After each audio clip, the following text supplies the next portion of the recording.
To IGSS online platform. My name is Vivaan Chaudhary. आप जैसा कि जानते हैं फिलहाल बारिश का सीजन है। बारिश के सीजन में मच्छरों की संख्या थोड़ी ज़्यादा बढ़ जाती है, जिनसे जो कॉमन डिजीज होते हैं अपने अंदर, उनमें से एक है डेंगू और एक है मलेरिया। दोनों ही लीथल डिजीज हैं। अगर ये गंभीर अवस्था में पहुंच जाए किसी पेशेंट में तो उसकी डेथ भी हो सकती है। तो जो आज अपन लोग डिस्कस करने वाले हैं वो डेंगू है। डेंगू कैसे फैलता है, कौन इसका रोगजनक है, कौन इसका रोग वाहक है, कैसे आप बचाव कर सकते हैं, क्या इसके सिम्टम होते हैं, कौन से सिम्टम होने पर आप हॉस्पिटलाइज हो सकते हैं। तो लेट्स सी। डेंगू जो है एक डेंगू वायरस के कारण होने वाला डिजीज है। डेंगू वायरस जो है उसको अर्बो वायरस भी कहते हैं। डेंगू जो डिजीज है वो एक डेंगू वायरस की वजह से हो रहा है। डेंगू वायरस का पैथोजन है, रोगजनक है। और डेंगू वायरस को अर्बो वायरस भी कहते हैं या फिर फ्लेवी वायरस भी आप इसको कह सकते हैं।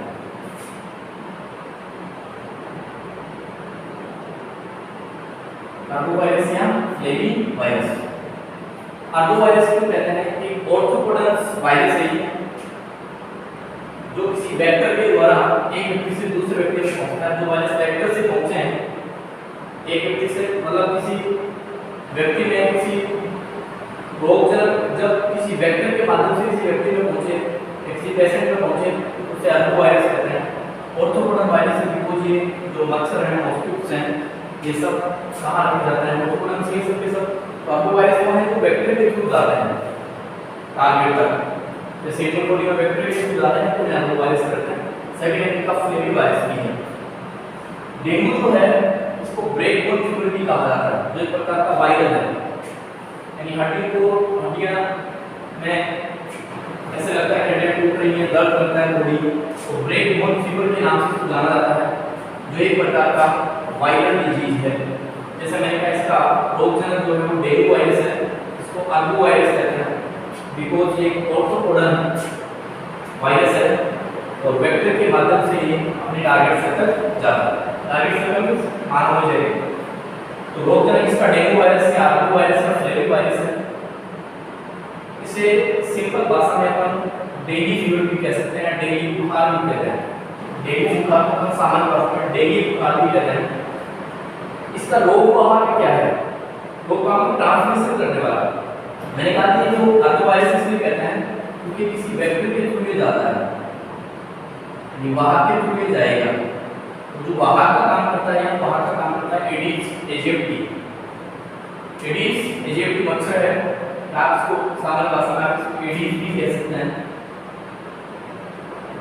एडिस मच्छर पूरा नाम इसका एडिस एजिप्टी है। तो एडिस एजिप्टी जो है इसका रोग वाहक है, यानी जो डेंगू वायरस है इसकी इनसाइड अंतःपृथ्वी के रूप में पाया जाता है, इसके लार्वा सलाइवा ग्लैंड है।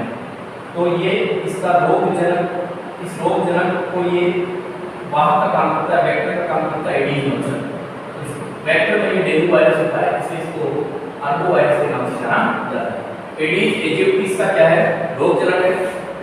सामान्य भाषा में इसको नॉर्मल कह सकते हैं एडिस मच्छर। जैसे ट्रांसमिशन कैसे होता है, अगर कोई संक्रमित व्यक्ति है मान लीजिए और उसके पास 5 बटा 7 व्यक्ति है, संक्रमित व्यक्ति को एडिस एजिप्टी ने अगर काट लिया, वही एडिस एजिप्टी अगर सब व्यक्ति को काट लेता है तो उसका ट्रांसमिशन हो जाता है, संक्रमण इसका हो जाता है रोग वाहक के थ्रू। जब अगर डेंगू वायरस बॉडी में पहुंच जाता है लगभग 5 से 6 दिन के बीच, 5 to 6 डेज के भीतर इसके सिम्टम्स प्रोड्यूस होना शुरू होते हैं, शरीर में लक्षण होना शुरू होता है। जैसे तेज बुखार है, आंखों में दर्द है, सिर दर्द है, बदन दर्द है, बॉडी पेन करती है, तभी उसको कहते हैं ब्रेक बोन फीवर। क्या बोलते हैं इसको, ब्रेक बोन फीवर। तेज बुखार, आंखों में दर्द है, सिर दर्द है, बॉडी पेन करती है, बदन दर्द है, कम कभी भी आती है, शरीर में कंपन होता है। थोड़ा सा अगर इसका गंभीर स्थिति हो जाए तो मसूड़ों से खून आना, चक्कर आना और बीपी या ब्लड प्लेटलेट्स या बिंबाणु जो हैं थ्रोम्बोसाइट होती है उनकी संख्या संख्या धीरे धीरे क्या हो जाती है, कम हो जाती है। यानी 20,000 प्रति माइक्रोलीटर ब्लड हो जाए तो ये डेंगू के लीथल जो सिम्टम्स हैं, घातक लक्षण वो प्रकट हो जाते हैं। अगर ये सिम्टम्स आप में आ रहे हैं, जैसे तेज बुखार है, आंखों में दर्द है, सिर दर्द है, बॉडी पेन कर रही है, बदन दर्द है, कंपन शरीर में हो रही है, और घातक स्थिति में नाक से खून आ सकता है, ब्लीडिंग हो जाती है, स्किन में भी रेशेस बन जाते हैं, मसूलों से खून आने लगता है, चक्कर आने लगता है, बीपी या ब्लड प्लेटलेट्स कम हो जाता है, तो 20,000 प्रति माइक्रोलीटर से भी कम हो जाती है, तो तब डेंगू से ग्रसित माना गया। अगर आपके ये सिम्टम आ रहे हैं, तेज बुखार, आंख में दर्द, सिर दर्द, इन सिम्टम्स के बावजूद आप डर है और लिक्विड पदार्थ नहीं पा रहे हैं, तरल पदार्थ जैसे प्योर वाटर है, फ्रेश फ्रूट जूस है, तरल है चीजें, लिक्विड चीजें हैं, तो पेय पदार्थ जैसे स्वच्छ पानी हो गया, फ्रेश फ्रूट जूस हो गया, ये आप पी सकते हैं। तो पीने के बाद अगर आप उल्टी नहीं कर रहे तो आप घर रहे, हॉस्पिटलाइज होने की जरूरत नहीं, आप घर रह के इसका ट्रीटमेंट कर सकते हैं और आप एक टाइम के बाद ठीक हो सकते हैं। अगर आप सिम्टम्स आ रहे हैं, घर है और स्वच्छ पानी पी रहे हैं, फ्रेश वाटर हो गया, फ्रेश फ्रूट जूस हो गया, पीने के बाद अगर आप उल्टी कर रहे हैं, वोमिटिंग कर रहे हैं, वोमिटिंग अगर हो रही है, वोमिटिंग के बाद कई पानी पी रहे हैं, फ्रेश फ्रूट जूस पिया आपने, फिर वोमिटिंग हो रही है, इसका मतलब आप हॉस्पिटलाइज हो जाएं, आप गंभीर स्थिति में हैं। अगर तरल पीने के बाद आपको कोई समस्या नहीं हो रही, आसानी से सो सकते हैं, रेस्ट कर सकते हैं, इनको पीने के बाद आपकी वोमिटिंग नहीं हो रही, तो आप घर रहते हुए इसका इलाज करा सकते हैं, हॉस्पिटलाइज होने की जरूरत नहीं। बचाव क्या है, इसका प्रिवेंशन क्या है? प्रिवेंशन ये है कि जो मच्छर है, एडीज एजिप्टी जो है, इसका लार्वा होता है, वो पानी में होता है, तो मच्छरों को पनपने ना दें, इसके लिए आप क्या कर सकते हैं? प्लास्टिक की चीजें घरों के आसपास पड़ी हो, उसमें बारिश का पानी, टाई हो गई, प्लास्टिक जैसी चीजें हो गई, ये घरों की छत पे हो गया, घरों के आसपास इकट्ठी हो, उसमें बारिश का पानी इकट्ठा हो जाता है और वहाँ ये मच्छर पनपने लग जाते हैं, एडीज एजिप्टी जो है। तो घरों के आसपास मच्छर ना पनपने दें, साफ सफाई रखें, विशेषकर प्लास्टिक की वस्तुएं और टाइट से घरों के आसपास इकट्ठा ना करें, विशेषकर बारिश के टाइम में पानी पड़ने के बाद मच्छर के लार्वा बनाते हैं। इसके अलावा आप घरों के आसपास जो दरवाजे हैं, खिड़की हैं, उन पे महीन जाली लगा सकते हैं, और महीन जाली लगा करके आप मच्छरों के प्रवेश को अंदर से रोक सकते हैं। इसके अलावा छोटे से मच्छरदानी का भी यूज कर सकते हैं। अगर घरों के आसपास पानी इकट्ठा है तो उसमें पेस्टिसाइड का छिड़काव करें, कीट मच्छर का, कीट कीटनाशी है तो उनके छिड़काव करें ताकि मच्छर के लार्वा हो जाए, नष्ट हो जाए।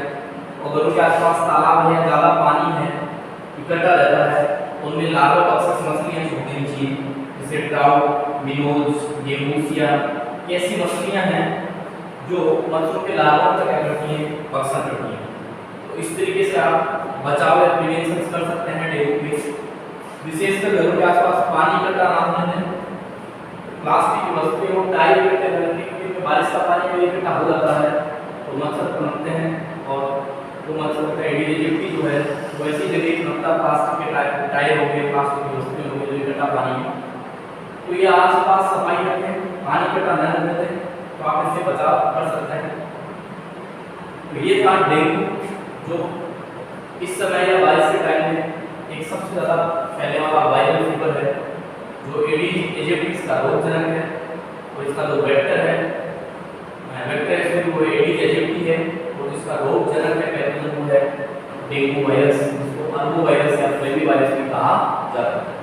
Thank you so much. आप हमारे चैनल को सब्सक्राइब कीजिए, बेल आइकन का बटन प्रेस कीजिए, और ऐसे ही आने वाली नई वीडियोस के लिए आप ढेर सारा प्यार दीजिए।